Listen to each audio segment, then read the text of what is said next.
Hi, I'm Brent Stafford, and this is RegWatch by RegulatorWatch.com. It's hard to come to terms with the fact that the war on vaping is political. No matter the fealty public health swears to science, it is perfectly clear political dogma rules the day when it comes to vaping. The prospect of wading into politics in order to save vaping is anathema to many vapers and the associations that represent vaping interests. But the time for trepidation may now be over, as the Canadian Vaping Association announces its endorsement of the new Democratic Party of British Columbia for the 2020 provincial election. Joining us today on RegWatch is Darryl Tempest, CVA's Executive Director and Lead Advocate. Darryl, thanks for coming back on the show. Oh, thanks so much for having me, Brent, and thank you to the supporters for tonight's episode, and of course to your viewers. Thank you very much. Thank you for thanking the supporters. It's always huge. Before we dive into the substance of CVA's endorsement of the BC NDP, first fill our viewers in on your background in politics. If anyone knows the political playbook, it's you. I first got involved in politics when I was a kid, and then when I turned 20, that's when I really started to get engaged. So I've fought in many campaigns, nominations, and how we pick our candidates, and also I was director of political operations for the Liberal Party in Ontario, and been able to work with the federal government and the provincial government here in the province. So when you say director of political operations, what does that mean? It's a fancy title for waging political war, essentially, but it's how we set up and get our candidates chosen for any party. So it's the same for the Liberal Party, the Conservative Party, NDP Party. We also set up the nominations and really guide between the election cycles. So that's where a lot of the grassroots work gets done. And those are purely political machines for each of the parties. So now it's a party, that was a party position. You know, can you estimate how many candidates you might be responsible for putting into office? In the last couple of cycles, or well, I don't know. Yeah, well, you're the only one that knows. Yeah, I would probably say at the end of the day, certainly have had a strong influence in at least 60 different campaigns and nominations for elected officials. So, and you were doing this just prior, pretty much before coming on to CVA, correct? Yes, I stopped political involvement the day that I took the position as executive director for the Canadian Vaping Association. My role is to be apolitical. Right. Okay. Apolitical up until just this week, I guess, or do you still maintain apolitical amongst the fact that you've endorsed a political party? We've endorsed a party that's good for vaping. So this is an endorsement of a complete platform, and it's really important. If you look at how we announced it, was the reason that we decided that we had to make this choice was because we've seen what we went through in Nova Scotia, and let's use Nova Scotia as ground zero for what is the worst case that can happen to us as an industry. And then on top of that, what are the steps that we could have taken and should have taken over the past 5 years that would ensure that we don't get there again? So our interactions with the Liberals in British Columbia, for example, this is not a statement on any of their other platforms, other than their fact that the only thing that they've mentioned is that they want to ban flavors. And speaking to another member of the BC caucus, was saying that their biggest concern was building a bunch of addiction centers for kids who vaped. So there was no consideration of harm reduction, no consideration of how vaping plays such a vital role in in saving the lives of thousands of Canadians every year. So let's jump into British Columbia here right off the bat. And where we're at right now is that there was a snap election. This isn't planned. It's happening early. We have BC NDP leader John Horgan. We have BC Liberal Party leader Andrew Wilkinson. And we have BC Green Party leader Sonia Furstenau. And those are the three main candidates in the three main parties that are in this provincial election. So the CVA came out yesterday with an announcement that they are endorsing the BC NDP, who have been in government. And it is that government that has released quite a bit of vaping regulations. Just walk our audience through just briefly what they've done, and then let's ease into the endorsement. Okay, so obviously, like not to the extent of the U.S., because we have a patchwork of regulation in Canada, driven province by province, because of so much misinformation that's been put out there. It's really driven the media, which has driven the political leadership. So the provinces are moving faster than the feds. In terms of regulation. So what happened specifically in BC is they took a look at the European model and really made a decision that they felt that was in the best interest of their citizenship. So what they did was they've capped capped nicotine at 20 milligrams per milliliter, and they've ensured that flavors are only available in adult access only shops. And then they took a bunch of specs when it came to things like tanks and capacities from the European model, and put those in place with milligram caps of how much can be in. I think the important thing here is because of the lack of overall regulation at a federal level. A lot of not only elected officials but bureaucrats were, at a misunderstanding of what they even needed to do. One of the reasons that we're so supportive of the NDPs in the province of British Columbia is because they spent a lot of time to understand. And even as we came into the election, we're looking at and considering proposals put in by the CVA in order to make changes to regulations to ensure that it aligns with their goals of harm reduction. Adrian Dix, the health minister, was the first minister to come out and really talk about harm reduction and vaping together. So even if you look at, this is very similar to what we did in Ontario 2 years ago with the progressive conservative government in this province. And that has led to, and this is a very important jumping point for the conversation that we're going to have here, is it led to the best vaping regulations in North America by far. So you have access to higher nic products. Those are only available in adult stores. We know that youth experimentation is driven by high nicotine and what they call the heady effect.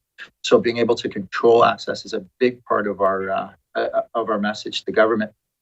They kept flavors in adult stores, and then they capped nicotine in convenience stores where there isn't as much of a education platform for them to be able to help smokers have success with vaping products. They brought that down to a nicotine cap of 20. And it's also breaks what's known as the straw sale, Brent, which is where most of the kids have identified of where they get products if they're not of age. They're getting it from an older brother. They're getting it from an older friend. And people are, older kids are trying to make money off this. They can go into a convenience store and buy 50 of these things and sell them at twice the cost. Right? Yeah, so entrepreneurship is the big enemy here, isn't it? Yeah, it's been a big part. And, so if you look at what happened during that election, and what I'm really hoping to do, and this will be important, especially for the Canadian viewers. I think some of it might be lost on the U.S. viewers, but I'll have a little bit on that of how it can help, though, is that we really hit the rallies, right? Where you could be visible. But being visible, there's so much more to understand of how the political system works and how you can be 10 times more effective in advocating, building relationships, educating, and getting involved, because we are under attack. And I like the way that you said it. And, the vaping community among a lot of the message boards can be somewhat libertarian from time to time, Brett. I think you would agree with that. Yeah. And so I saw a great quote today that made me smile. And the quote was, the people shouldn't fear their politicians. The politicians should fear the people. And that really, really brought into my mind what the conversation that we're going to have now is, because in no way have we organized ourselves in a way that politicians should be afraid of us at all. We're so far removed from the I vape, I vote to really get to the essence of what that statement is supposed to mean. And what that statement means is I'm engaged, and we are not nearly engaged enough. Okay, so let's put a pin in that part of the conversation, because we definitely want to dive into that. So let's continue along with British Columbia here for a second. So we've got Adrian Dix, who was the health minister, of course, until government was dissolved for the election. So we're in the election right now, and voting day is on October 24th. So now's the time, obviously, to be making, these endorsements and to try to get the vaping message out in front of candidates. So here is Adrian Dix in his comments from July of this year with regards to vaping, and specifically with regard to harm reduction. Vaping is, of course, for some people, harm reduction. And if you are a lifetime smoker, it can have that impact. It can reduce the harm from smoking as an alternative. But if you are a young person, if you are under 19, it is not harm reduction, it is just harm. Vaping is, of course, for some people, harm reduction. And that's the main thing here, is that he's the only minister that's hammered that home. Any government that's hammered that home, right? That's correct. And we can go tit for tat with some of the things that we don't like, because I get the comment a lot of time, that kids start smoking young, and if they move from smoking to vaping, it's, so much better. But I think he really nailed it on the head with his comments. The sum, I think, would relate to the fact that, it's still 18%, right? Instead of like 50 or 60. And we're helping define, and they've been very open to receiving information. So it's one of the few governments that really interact and respond to a lot of the statements that we make, asking for more information, digging for more information. They've also bridged opportunities for us to educate a lot of the bureaucracy. So it was Adrian Dix and his staff. It was their leadership to build the relationships between us and the bureaucrats. And remember, that's so critical, because governments do come and go, right? They do change. Bureaucrats are around for a long, long time.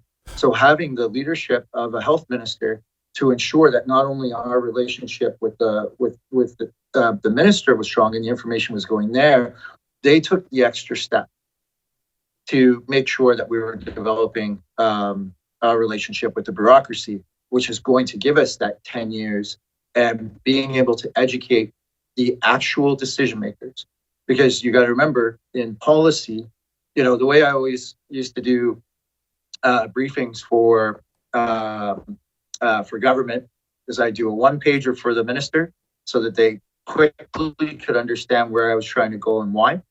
I do a 10-pager for policy, anywhere between 5 and 10. So a policy advisor, someone who works in the minister's office, and I would do a book for the bureaucrat, because they're the ones who are going through it at that level and at that depth.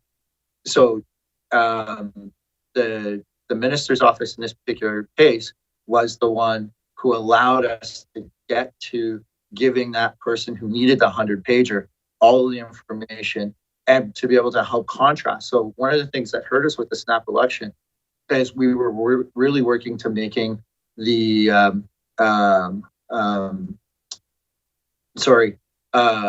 the adjustments to the regulations that we thought would be just good for vapers, but also meeting their goals of youth protection. So that election stalled that process. Like, we can't talk to bureaucracy, and we can't talk to the minister's office. They're in red. So right now we're in a holding pattern. But those were the most active conversations that I've had with any government. And Brent, I've been doing this now for 5 years. And in my 5th year, this has been the most interactive. This government does not believe in higher nicotine. It's not because we didn't offer so many pathways of why it was important, but for them, the data was clear from Europe that the cap was the cap. But could you imagine now if if the NDP were to lose, the bureaucracy does what the minister wants. So we've already have one longtime BC Liberal saying that they want to ban flavors, and another one that's in shadow cabinet for the ministry with addiction, telling myself and the president of the CVA that her biggest concern when it came to vaping was building centers for children who are addicted to vaping. And those kind of comments scare us, right? Like it's not even going into the unknown. They've already given you some elements and some sense of where they feel vaping fits. The last thing is when this government came out with the regulations to keep flavors, they got attacked by heart and stroke and cancer. All of these agencies telling them that what they were doing was wrong and that they were just putting youth at risk. This government stood up and said, listen, we don't agree with everything that the CVA says, but we do agree that this is an important harm reduction tool and we're going to keep it. When politically, it would have been so easy to dump it, right? You would have got kudos from all the people that you want kudos from. Like, you love when heart and stroke and cancer and lung give you a slap on the back, but this minister said no and created what they felt, was important legislation. So I think that that's a mind shift that we have to get into, because in that libertarian thought process is, let them make whatever laws they want. If we don't like it, we're just going to sue them. Well, first of all, there isn't millions of dollars in Canada for these lawsuits. They're almost never successful, right? You antagonize the government that you're fighting with, right? And it's not like, you got big tobacco companies and stuff saying, yeah, this is a great idea. And they're jumping on with their own lawsuit. They understand that the long game is building relationships, right? And working with governments that are going to support you is a good idea to make sure that you keep the risk, because vaping, unlike any other file right now in Canada, is absolutely under attack. It is the only thing that's talked about more than vaping in the news cycle is politics, right? So we are now one in the same, right? And there's still so much information out there. I mean, the UK, they just release an announcement that they're getting way less conversions now because of all the misinformation coming out of North America. They're literally putting out as much statements as they can to say, please, stop. Like, now our people aren't using this great harm reduction tool because your media is whipping up just an incredible storm supported by health advocates. So let's go into, and the great explanation and a couple of questions for sure there that I have. So let's just take a look at the actual endorsement. So this was just released yesterday, and it is the Canadian Vaping Association's pleasure to endorse British Columbia's new Democratic Party in the upcoming provincial election, which of course is ongoing right now. CVA believes an NDP vote is a vote to keep the products that smokers rely on, as vaping is the most effective method to quit smoking. And that's you, asking, this went out to your membership. So this is to the members of CVA to help them keep the NDP into office. It's just, I think this is such a unique thing that you've done here. I have a hard time getting the words out because this is so unique. So here's another statement that you made. We cannot forget that Liberal MLA Todd Stone introduced private member legislation to ban the sale of flavored vape products, which you mentioned, and that, of course, you've been in communication with the BC NDP government. And then we'll just keep jumping here. The BC Liberals have made it clear to smokers that they cannot count on the Liberal Party to prioritize their health or support for harm reduction. Again, it's about building relationships. So first, just to clarify a couple of things, there is no NDP government, right? We're in red. Right. I did let the party know that we were going this path. So it's not, ongoing negotiations. They just said, we know the two things that we have to do to help. And that's get people BC residents, it has to be BC residents, and it can't be a business, to make donations to help their candidates get the message out, and also to work with our stakeholder group through the retail arm, which has a heck of a lot of access and can be pivotal in a lot of key ridings to get out the vote for the NDP. Again, and like I said in my statement, because I believe that a vote for the NDP is a vote for vapers' rights, right? And this is where it's done. So, if we look in Nova Scotia, for example, instead of going to go to court for 3 years trying to get flavors back, because that's the pathway that we're going, we can hit it in an election cycle, because a government can come in the next day and change the law. So in this case, in BC, my biggest fear is that they come in and change the laws to take away flavors and to make it harder to access harm reduction tools through vaping. Or they could work on a positive in Nova Scotia, where you can be super impactful at a leadership, and then find your way to them coming back to the legislature and saying, "Hey, you know what? We need to address these laws." So let's add Nova Scotia to the conversation here as we weed through everything here. And just move to your right a little bit there, Darryl, on our shot there. Thank you. No problem. You've got you squished in a box. So in Nova Scotia, the premier, the head of the Liberal Party, so he's head of government, and he basically announced his resignation, which in Canada, that doesn't mean an election for the whole province. That just means that the party picks a new leader, and then once that leader is picked, that leader will become premier then, without a vote from the people. So it's the party that actually does the voting on it. And that's, dramatically different than in the US. So the premier that has brought in some of the most draconian vaping regulations in Canada in the middle of that, in the summer, announced a resignation. So now there's an opportunity to get involved with that election too as well. Well, in the leadership and then the eventual election. So I think this gets really, really, really neat. And again, highlights the difference between the two political systems, north and south of the border. About 2% of our nation belongs to political parties. Okay. And that's where, when in Ontario, when Dalton McGuinty had resigned as premier, we had a leadership, and I was working for a candidate at the time, and there was only 3 people left on the ballot, and one of those 3 people was going to become premier, the most powerful person in the province, and it was down to 3 people, and it was rank and file members who were really picking the premier. So if you understand how to get a lot of members signed up, you can have extreme influence. So could you imagine if there was 30,000 votes and there's 400,000 vapers in Ontario, 350,000 vapers in Ontario, you show up with 10,000, you're going to have a massive void. So if you look at Nova Scotia, there's about 60,000 vapers. There's a wide open leadership. There's 3 candidates running. And we have, like you said, that I agree with you 100%, the most draconian regulations here in Canada. And we have a chance to have a massive say. And it's an open democratic system. They can't stop you. The only thing that's stopping us is apathy. Is apathy.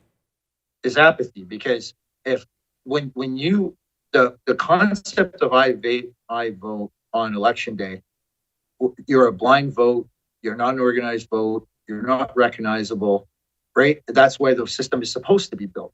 So you're not, throw them out is going to have, which is a concept if you don't like a particular leader, everything they do is crazy, so we'll just vote the bums out without any sense of how the people who are going to replace them are selected, right? And if you belong to a political party, which is very unique to the U.S., it doesn't change how you vote in the general.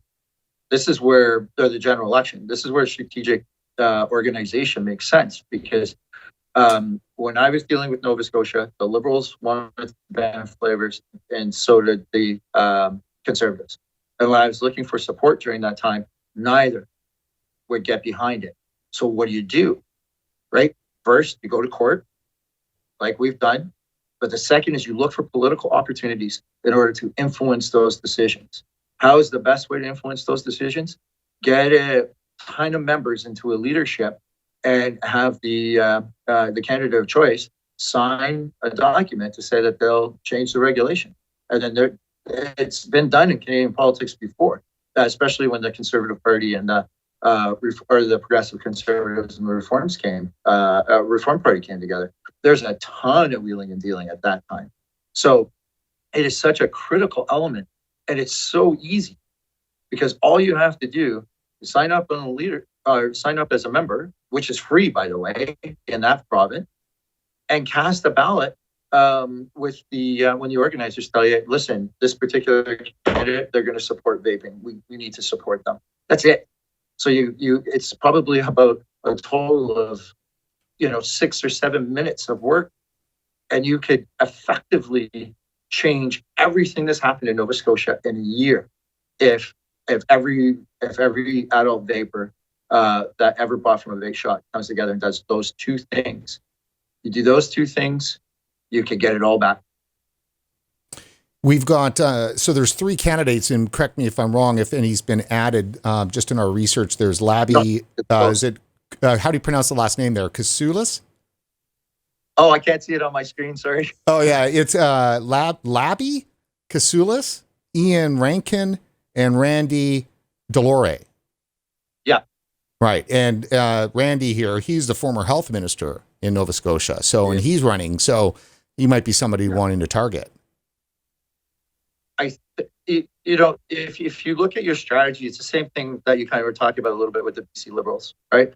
Is that if someone's really got their heels dug in, you're wasting your time anyway, right? So in this particular case, what you want to do is organize to make sure that you have an opportunity to open those discussions and be able to support a candidate that will understand what it is that we were trying to accomplish in Nova Scotia in the first place, right? Which was limited access, right? Just limited access and a place for adults.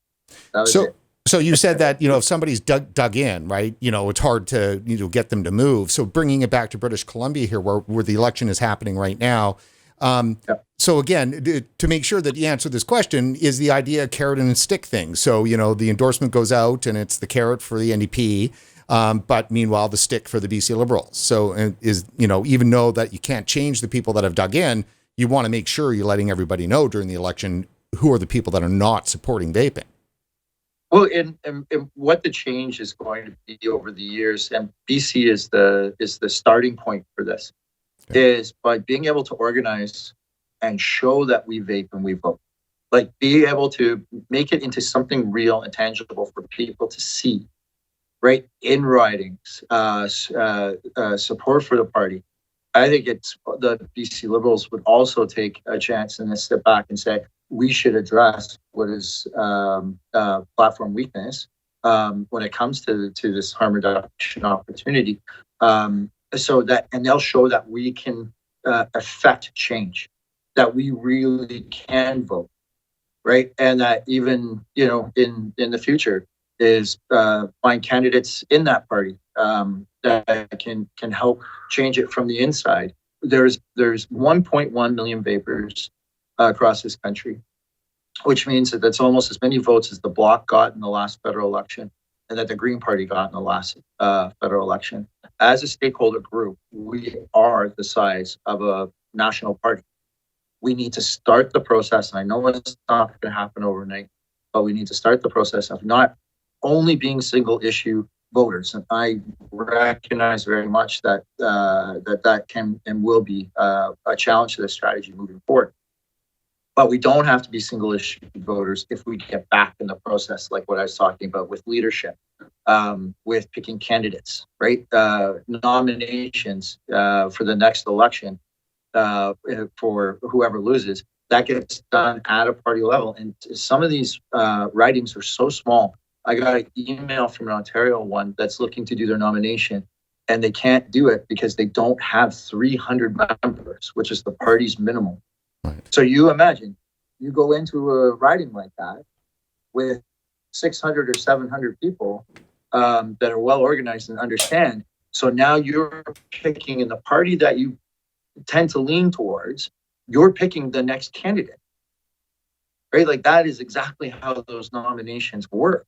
So if you were living in a community, I mean, for less than 2 hours work a year, you know, or if you want, go to a few of the riding meetings that talk about vaping and talk about the work that you're doing in the community and what your business has done and the lives that you've saved. I think that's always a great investment.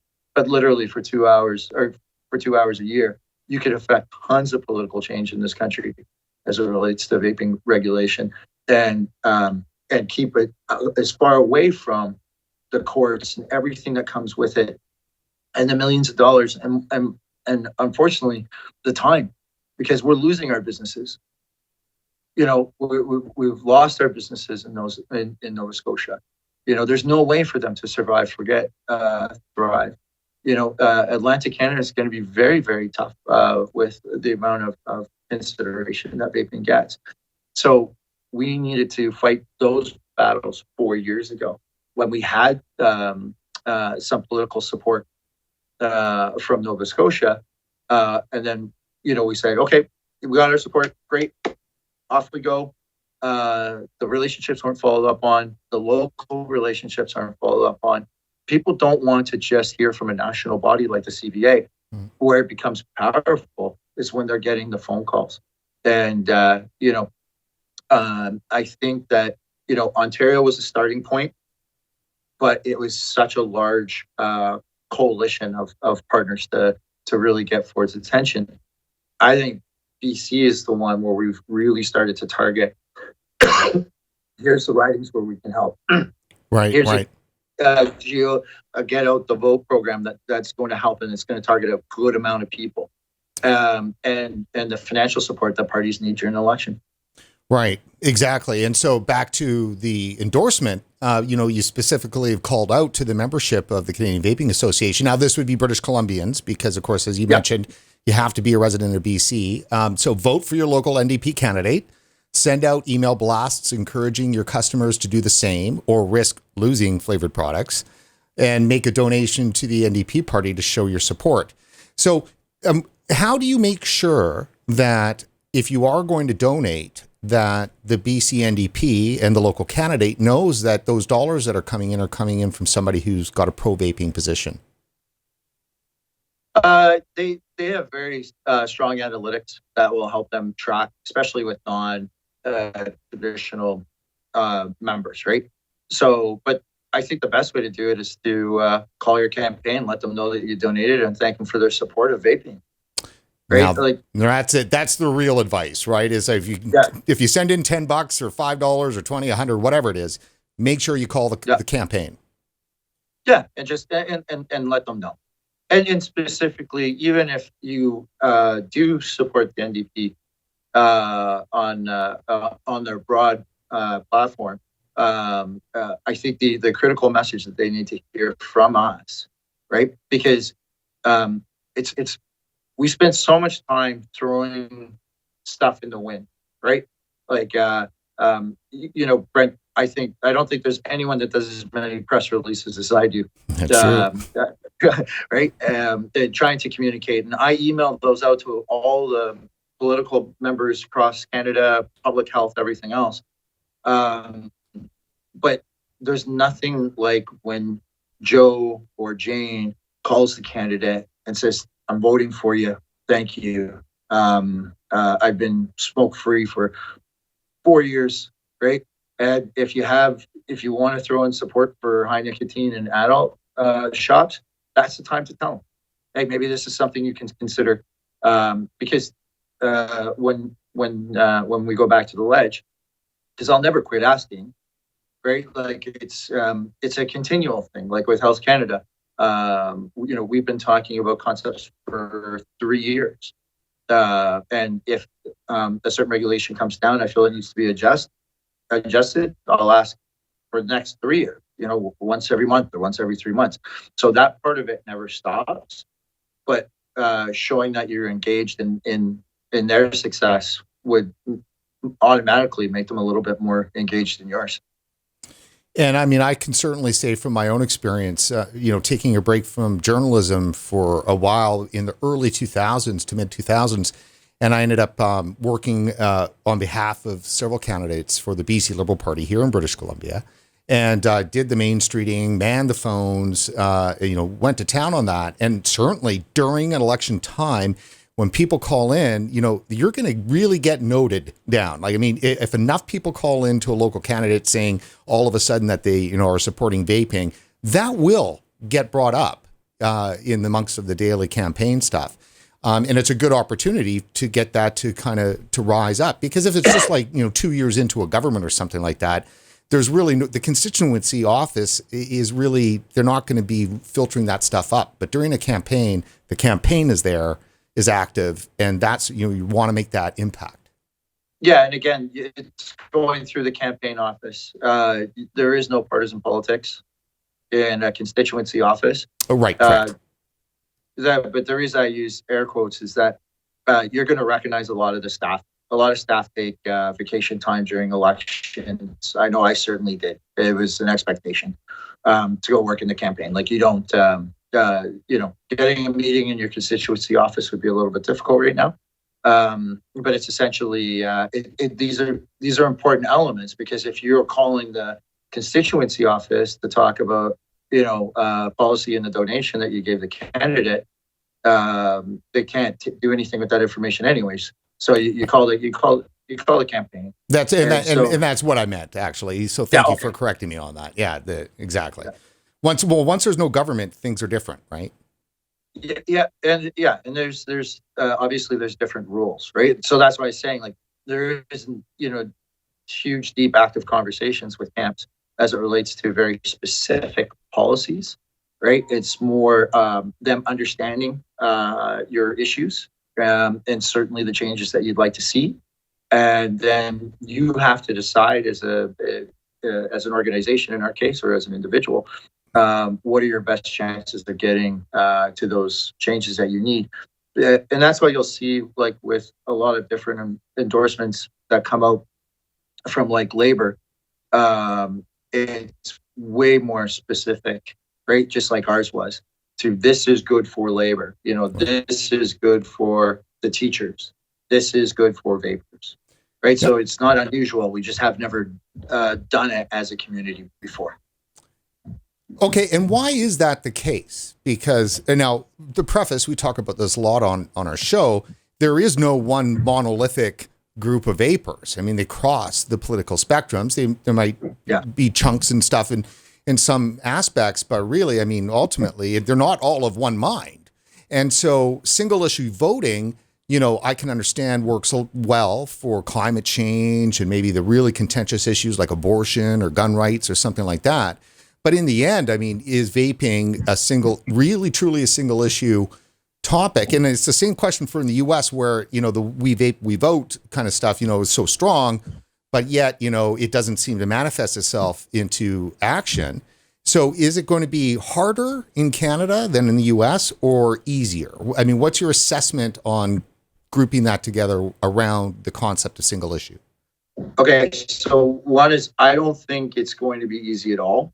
And I think if we had focused on becoming far more political at only the general election, I think it would be next to impossible. Right. Long term. Okay. I think if there's, but you got to remember, we better get organized, because smoking kills 45,000 people a year, right? And we're the best chance to make sure that continues to go down. And there's a real responsibility for, especially us that self-define as advocates, to get involved. So where I think, I'm going to be running a series of workshops on this, if I think I can show people how to have a huge amount of impact from my very deep knowledge of the political system, I can get it so that it doesn't even become something as a single issue during the general elections.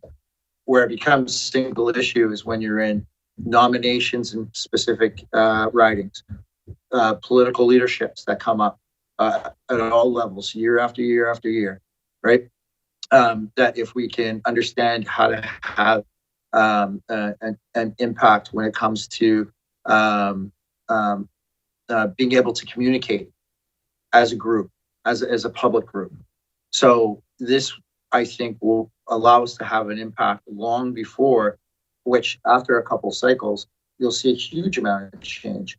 Because what happened if 60,000 voters pick on one party? They're in Nova Scotia. They take over the Liberal Party right now. How much years does that take off? How you're gonna change, and how many candidates who are you going to be able to help select that you've built a relationship with, you've supported, you've educated them? That takes public health so far out of it, where, you know, that was part of your opening line, and it's really the biggest driver of the misinformation that's out there. So how do we combat public health that really are, you know, have this view that, you know what, everyone should not do anything. Don't drink, don't smoke, don't smoke cannabis, you know, don't eat beautiful salami and prosciutto, and, you know, don't. So, and I get that, but it's not a purist society. Therefore, if we're going to have an impact to say, listen, people need choices for when they've made the opposite choice. So if, you know, vaping is harm reduction, smoking is just harm, right? People are going to smoke. People are going to make bad decisions as young people. I know I did, so I can't fault anyone else. The political system is built for most of this to be obscure, right? And I think I mentioned to you before, there's probably a ton of people who are like, you know, don't mess with my party, don't mess with my, you know, this is mine, this belongs to me. Like, don't tell people how to get involved with this, right? Because again, when we talked about politicians should fear the people, they don't, because only 2% of the people are engaged in any way that would really help, you know, help them raise money, or help them during campaigns, or even who the candidate is at all. When they'll start to fear you, is if 50% of the nation belong to political parties, man, could you imagine how competitive those races would be? Right. And it would create conversation, right? I can go into, like I said, I can go into a riding right now in Ontario with 350 people, and I know right there in one day I have at least one pro vaping candidate. So it doesn't take a lot when it comes to nominations for the party and all the leadership race that we're going to see in Nova Scotia. This is probably going to be a good opportunity. Let me ask you this. What's been the reaction from the vaping universe here in Canada to the CVA coming out with this announcement? Mostly not much at all. What I have heard has been fairly negative. In terms of, I think it goes back to what you said, as, you know, I don't believe in the NDP party. They're talking about the platform at large, right? But I mean, the amount of comments were like 3. So I think it's really important. I think this interview, and I'm very thankful for you, there's a way to post it in those places so that maybe people can get a better sense as to what we're trying to accomplish and how, and the steps and the years it's going to take to get there. And then, but I think we're talking, and I've been working the phones. First, I already heard a bunch of retailers in BC were doing it anyways, because they got it intuitively. Like, they didn't need me to suddenly fall from the sky to give them this advice. They had taken it intuitively. I've heard there's a lot of posters up in stores, very similar to my messaging. I also talked to a few of the major players who really got the concept, and we're going to work on trying to come up with a complete strategy to support the NDP here in the coming election, and to make sure that we meet our commitments, because, you know, I want to make sure that we look credible. The thing is that by having credibility in BC, it's also going to show many other political parties and political operators, like I used to be, that we are serious and that we can get it done. Because the vaping community in Ontario, which is a large part of the CVA, is taken very credible, or is very credible with the provincial Tories and the provincial Liberals. So the idea here is that the politicians don't fear the vapor. Maybe they do a little bit more in Ontario, but in elsewhere they don't. And so this is a process of and when I say fear, I mean it's just like that you're relevant, you have an impact, that you'll come out and vote based on, you know, your position on being, you know, pro harm reduction. So these are the ways in which you construct this concept of fear. It's mostly impact. It's like if you can be a squeaky wheel, then you're going to get noticed. Yep. And I think the key here is that the pathway that the CVA board has supported me on with this is that this is prescriptive. Like, this isn't fluff, right? This is very, very strategic pathway to not ask for change, but to force it, right? And that's the difference between passive and I even call sitting back and waiting until you can think you can take legal action. This takes effort. Like, this takes leaving your home, right? Leaving your comfort level, learning more about our system, right? And that's why they don't fear not just vapors, but pretty much anyone. There's a reason that labor is always one of the most effective. It's because in education, and we'll talk about unions who tend to do extremely well in this realm, it's because their members pick a small group of people, but when their leadership tells them to move, they move, right? And that's why you see, like, a lot of, especially say here in Ontario, a lot of change in where labor goes is where the government goes, because there's so many unions out here. And when they say that they're going to vote for someone, they vote. So they know that they can take that to the bank. That's the type of reputation that we need to earn, and we need to educate. So as much as we're going to have to spend time educating the politicians and the political system about vaping, we're also going to have to educate vapers on how to best find their voice. Because I vape, I vote on the election date with no other engagement is really limited so much in its impact as opposed to what I'm presenting. Right. Yeah. You're trying to get the impact much earlier in the process. Let me ask you this.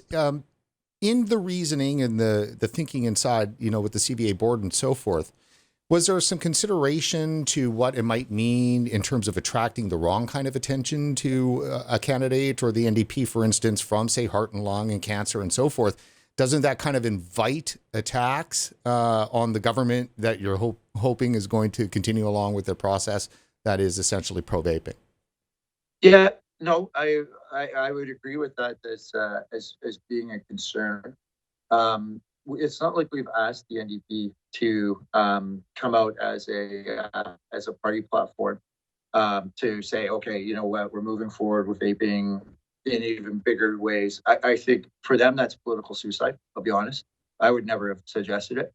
I think it opens up back this conversation and this demand for vaping as a discussion for youth uptake only, and leaving harm reduction completely off the table, which is where we find ourselves in many other areas, specifically in Atlantic Canada.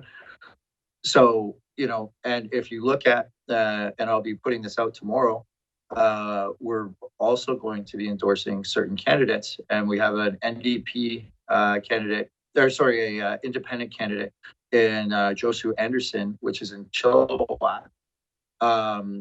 Spoke to Mr. Anderson. Has a very broad platform.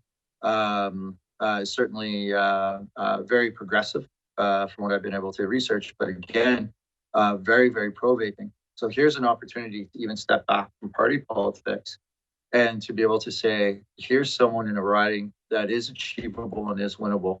and is currently Liberal and has been for the last 2 terms, we can really work with the group there and the vapers, because there's only 50,000 eligible voters in that particular riding, and there's like 8 or 10 vape shops. Chilliwack is a massive vaping community, so they could really have an independent voice, and as long as you agree with the balance of his platform. But he also will never be at the cabinet table or making the decisions. But it'd be nice and amazing for the community to have a real educated vapor talking around the misinformation at a platform, not only hold government accountable, but also public health. Is that now you're in the position where you can dig into public health and really give them help. So even though you've come out in support of the BC NDP party, in the case 100%. Of the riding, the Chilliwack riding, you're actually supporting an independent there. Yes, an independent there, very pro-vape independent. And the name again, and the name again for our viewers who are. Absolutely. It's Josue, so Josue, and then Anderson, Anderson. Okay. Yeah, and I think again, talking to Mr. Anderson, I think really what I came away with, and certainly a talk to the board, was his passion for vaping. Right, and so owner of 2 stores, but neither of them are in Chilliwack, so that I don't think the stores there will be, he's a competitor. I don't want to support him, but we're starting to see where we can have tremendous support in areas like that. So I kind of know the answer to this question, but let me ask it still as a question, and that is, would it make a difference to the national argument here if you could actually point to a candidate that won a seat in the legislature based on support from vaping? Clearly, I mean, clear as day. Especially as an independent who probably doesn't have like the brand recognition that a previous member would have. Yeah, that would more than raise some eyebrows, even at a federal level. Okay, so you mentioned earlier in the interview here in British Columbia, with regards to getting active and trying to make some things happen, you mentioned a retail arm. And what exactly, is there an organization or a body or group of retailers that have activated during this election that you're talking about? Could you fill us in a bit? It's certainly coming together. I hopefully will have more to update your viewers, and I'll make sure that you have the information shortly. But the concept there is, there's 80 shops, 90 shops in BC. Yeah. So every shop on average has anywhere between 2,000 and 5,000 active members or customers. Now we know there's going to be some crossover in places like Chilliwack where there's so many stores, but on the average, you got and the vaping community at the retail level, they tend to be very active on the emails that you send out to your customers and stuff like that. So you have a very strong audience that understands your positioning very clearly, that you can organize, and this is how labor and unions and everything, or all those other organizations do that. It's all through email, essentially, and then phone banks to get out the vote. Right? It's that element of it is way more impactful than you think. I think it's making sure that people get the messaging as to why you think this should be important to them. But again, I think the general election, and this goes to your point, is so personal, right? So if we can utilize this spider web earlier on in the system, I think we'll have a lot more engagement. So that's what that hub and spoke looks like, is that, if you can start getting, even 30% of those people, that's a huge number. I've been in elections where I've won or lost by less than 1,000 votes. And more importantly, I've been in nominations when I've lost or won by 20. Yes. The 2005 election that I worked hand in hand with Lauren to get Lauren Maincourt elected, he won by 11. Yep. He won by 11 votes. There you go. Yeah. Yep. And so, I mean, every hand you shake matters and so forth. So, Yeah. as we're looking to wrap up here, so big message is that in Canada and also in the States, of course, but it's political now. If you think that you can win this battle to secure vaping rights and not get political, I mean, your head's in the clouds. It was political as of August 2019, because that's when the media started to take its attacks and forced vaping legislation. And those who put in vaping legislation had no sense as to how to do it. It became political in August 2019. It just took us as a community a year to rebuild the relationships. Because you got to remember, no one wanted to hear from us in October. Right. We were going after kids. Right? Like that was the perception. So, but with a lot of hard work and a lot of support from a ton of people across this country, we've been able to reopen those bridges and build those relationships. So it comes right back to how you open the show. Is there's a government in BC that supported the concept of vaping as harm reduction, put in regulations. Do we agree with them all? Absolutely not.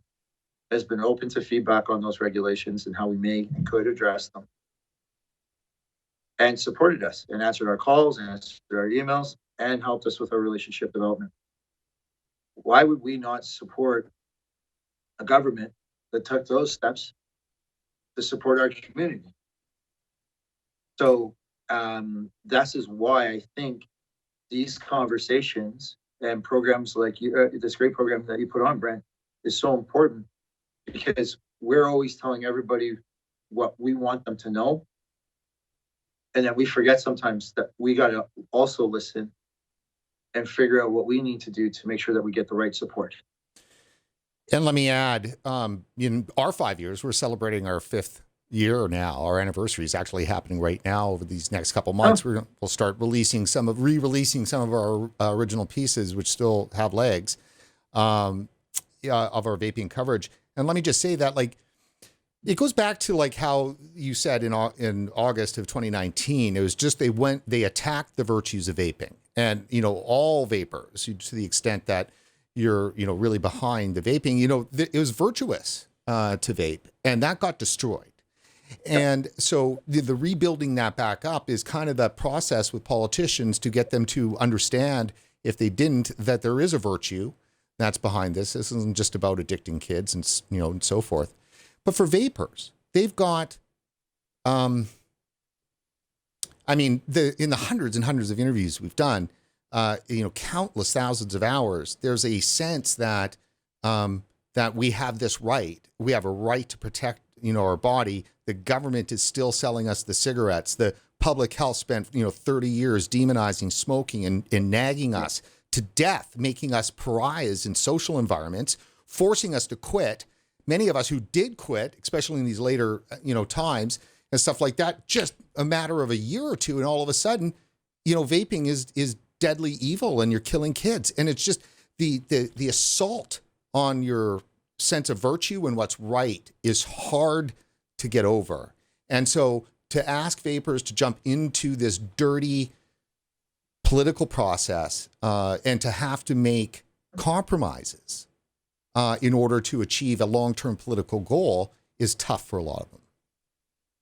I would think so. I think what I would challenge back is that the system is actually far more transparent. I think as a citizen of a nation, like, let's go a little even more global. As a citizen of Canada, we should want to be engaged. Like, I got engaged not because of any opportunity that I thought that I would get exclusively because I was in politics. I mean, there's lots of ways to build a good career. I think I loved it. and I found it so interesting, and I realized how accessible it was. It's not dirty. The reason that it goes on in my mind is we get the leaders we deserve, right? If we get engaged, it will change the type of leaders we elect, right? And sometimes I think that that's hard for people to process. Why should I give a crap? Well, Brent, I got 4 kids, 8 and under. That's why I give a crap. And I think that's an important part of citizenship. It was never meant to be easy, right? It's our responsibility to be engaged, and there's lots of tools and resources out there to help people along that process. So I really I have so much faith in vapers, because they fought like crazy to build up this industry, right? And the old swap meets and how they networked together and found each other in internet. They've never been afraid of a fight. I think now we have more of a tool through the CVA to be able to target that passion and to be able to force change as rather than trying to ask for change at the end of the cycle. After the process, yeah, people are installed in government and they're on their way. So how can our viewers who live in BC, where can they go, or how can they get in touch with you if they've got questions on what to do, or plug into the retailer network and that thing? And then with regards to Nova Scotia, because that's unfolding right now. So the candidate, they just closed for the number of candidates. So there's 3 candidates for sure there that, if you're in Nova Scotia, zeroing in, I would say as vapers to figure out, you also don't want to have cross purposes, right? So I guess to an extent, that's where CVA plays a role, as identifying where to put that support, correct? Yeah. Listen, if the vapers in Nova Scotia will give me a hammer, I'll use it, right? But I need the hammer. So, if you kind of asked two separate questions there. So I did. For BC, please email me at hello@thecva.org. Hello@thecva.org. Yeah. And my team will help get that information to me. Just as I try to filter everything through our specs. But I've already put on the fundraising link for any of those that wish to donate. The other thing you can do is just call your local campaign office, and they'll direct you just as easy. But for Get Out the Vote, just want to make sure that people register. So please let me know. And then on the other side with Nova Scotia, because this is, we also have an election in Saskatchewan that I'm working hard on getting support for vaping, very specific support to make sure that we can continue what's happening in Saskatchewan. As you know, there's intention papers and everything coming up. So again, you can see how tight that is. If we can really have an impact in this election, it bodes so much better for what we're going to see for the intention papers on the other side. So when it comes to Nova Scotia, we need to start in November. So send me contact information at hello@thecva.org. And it's really important that you send it to me, because the problem is we've lost the store network. So where all those names are, and contact, and phone numbers and cell numbers and people we can reach out to and explain how our strategy is going to be effective, we kind of lost the network. Right. So this is going to be a longer challenge. So, but it is critical, because to me, if their election or if their membership is at, call it 15,000, 20,000, this is why labor unions and stuff can take over the process in a massive way, because they're like, sign on this link, I'm a liberal, and vote the day I need you to vote. Yeah, and that's really important for people to understand, is that nobody's asking you essentially to have to give up your entire political positions on every issue. You might find that you naturally have voted for a particular party and now you're pissed off at them because of what they've done with regard to vaping, and you'll never vote for them again. Well, maybe you would if you were one of, say, 2,000 people that had signed up in the leadership race and are affecting the decision of the new leader, and that changes the whole ballgame. It does. And it's also critical to know that the day that leadership is over, it doesn't matter. You can leave the party, there's no rules restricting you to that. So I know, for example, during Kathleen Wynne's eventual premiership, my grandpa became a Liberal Party member to support my candidate. That man's never voted Liberal in his life. So, he did it to help me and support the candidate that I was a dear friend. And so, but it was people like him that chose Kathleen Wynne over Sandra Bupatella because they got to use their voice there. And then he just went back to voting Conservative. I don't think my grandpa minds me telling people how to vote. Well, strategic voting, I mean, party politics, that's what drives, our elections here differently than in the U.S., but, obviously there's some similarities. But yeah, you can get involved at the nomination level, at the leadership level, and you can make a big impact. And I think that's critically important. And hats off to you guys for doing that. You're the only association I know of in North America that has stepped directly into the political fray and announced support and endorsements of a political party, and specifically candidates too as well. So good on you. Thank you. We're very excited, not only for this one, but many more to come. Excellent. Well, look, thank you very much for coming back on the show, and just stay right there. And that is it for this edition of RegWatch. Before you head off, please go over to support.regulatorwatch.com. That's support.regulatorwatch.com. And consider making a financial contribution to our vaping coverage. It's easy. Dig into your wallet, find a few dollars, and toss them our way. You'll be happy you did, and so will we. And as I mentioned, this is our 5th anniversary of vaping coverage. And if you've watched any of our 332 episodes and our, 50 whole truth episodes and anything else, we could use your help at this time. So please consider doing that. And while you're online, don't forget to like us on Facebook and to follow us on Twitter. For regulatorwatch.com, I'm Brent Stafford.